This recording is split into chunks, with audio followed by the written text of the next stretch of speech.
Bonsoir. Du club de la Haute-Vallée de vous accueillir ce soir. Passer la parole pour un tout petit discours à monsieur le maire de Quillan. Donc, merci à vous d'avoir choisi Quillan pour cette session de formation. Bien entendu, vous avez peut-être remarqué que je suis rotarien depuis un certain temps, que j'ai une équipe municipale avec deux autres rotariens qui n'ont pas de fonction, mais qui œuvrent bénévolement dans l'esprit. Pour ceux qui voudraient visiter les châteaux cathares et revenir faire un bon séjour, c'est à Quillan qu'il faut venir. Notre dernière grande réalisation à la ville de Quillan, c'est la zone de loisirs. Elle a mis 40 ans à sortir et maintenant ça a l'air d'être une réussite parce que même en hiver il y a beaucoup de monde. Alors demain je vais inaugurer le lac de pêche. Chaque année nous mettons une pierre à l'édifice et nous comptons sur vous. Pour ceux même qui vous êtes tous d'Occitanie, pratiquement je crois, hein, tous d'Occitanie, et Quillan mérite une visite. Pierre, merci.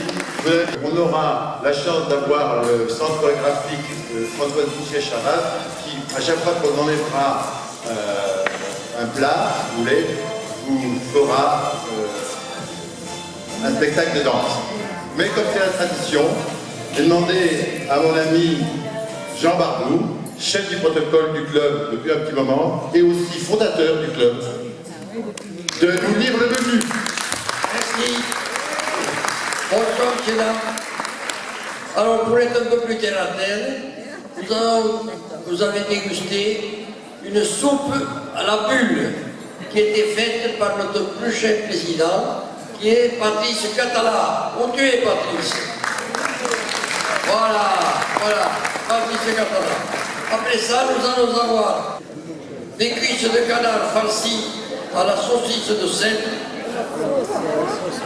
avec ses légumes, un assortiment de fromage, un gâteau au chocolat, au framboise et le café.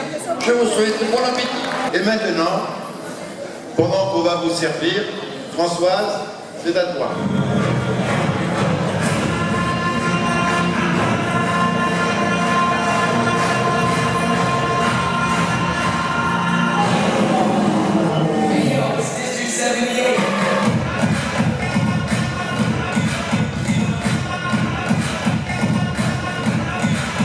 Je voudrais vous remercier tous parce que vous êtes venus bénévolement, vous n'êtes pas les professionnels. Je pense que tout le monde a apprécié. Alors,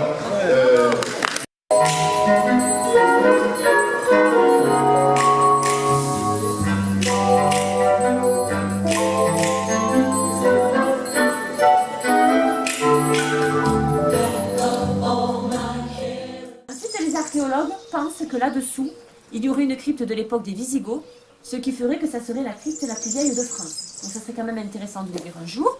Cette autre chose, on a souvent parlé d'un trésor. Alors le trésor de Rennes-le-Château, il en a toujours été question, mais il a ouvert au moins 6 comptes bancaires, je vous dis au moins parce qu'il y a beaucoup de documents qui ont été brûlés par Marie. Il a découvert une lettre écrite par Claudia Procula. Claudia Procula, c'était la femme de Ponce Pilate, qui était contre la crucifixion. Et en fait, Claudia Procula, dans cette lettre qui est écrite après la crucifixion, va dire qu'elle retourne chez elle près de Narbonne, puisqu'en fait elle est originaire de Narbonne, et elle dit précisément qu'elle retourne au pays des Redons. Et quand vous prenez les cadastres, eh bien, le nom premier de Rennes-les-Bains, c'est les Redons. Voilà. Donc il y a tous ces petits éléments qui... Donc pour vous dire qu'il y a vraiment une grande communauté à l'époque, de juifs en tout cas, qui s'était installée dans le secteur. D'ailleurs, ça a perduré au cours des siècles, puisqu'à Alette aussi, à Alette-les-Bains, vous avez un grand quartier de juifs. Alors vous avez vu en arrivant, ce pauvre diable donc, qui a été décapité. Alors ce diable, les diables dans les églises en tant que bénitier, c'est très rare, vous n'en avez que 4 en France. Vous en avez donc 2 en Bretagne, Un dans la collégiale de Montréal qui est près de Limoux, et celui-là qui est un modèle unique commandé par le curé.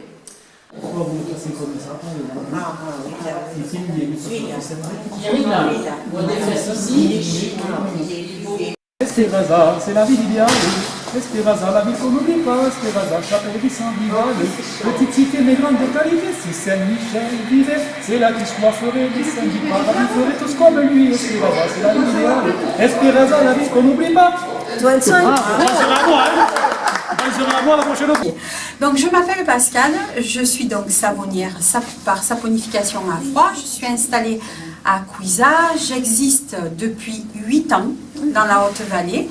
Voilà, et je fabrique donc des savons et des petits trésors pour le corps. Et aujourd'hui, c'est une fabrication de savon avec de la blanquette de Limoux, qui est une boisson typique de la région. Et vous avez Manon, ma petite aide aujourd'hui, pour m'aider. Voilà.